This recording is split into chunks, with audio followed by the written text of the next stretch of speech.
আসসালামু আলাইকুম প্রিয় ভিউয়ার্স, ড্রিম হাউস আবির ইউটিউব চ্যানেলে আপনাদেরকে স্বাগতম। আজকে তৈরি করব কলিজা ভুনা।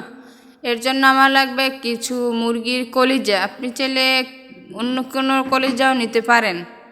প্রথমে কলিজাগুলোকে ছোট ছোট টুকরো করে নিব। তারপর কলিজাগুলোকে ভালো করে ধুয়ে নিতে হবে।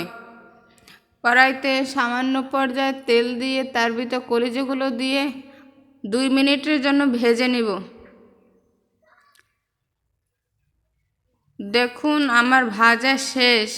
এ পর্যায়ে আমি কলিজাগুলোকে একটা বাটিতে উঠিয়ে রাখব। এরপর দিয়ে দেব কিছু পেঁয়াজ, হলুদ, মরিচ, লবণ দিয়ে ভালোভাবে কষিয়ে নিব।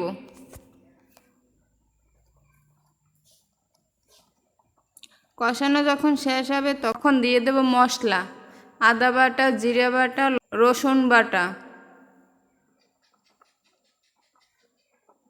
এবং কিছু পেঁয়াজ বাটা। তার ভিতর সেগুলোকে ভালো করে কষিয়ে দিয়ে দেব আগে থেকে ভাজা কলিজাগুলো।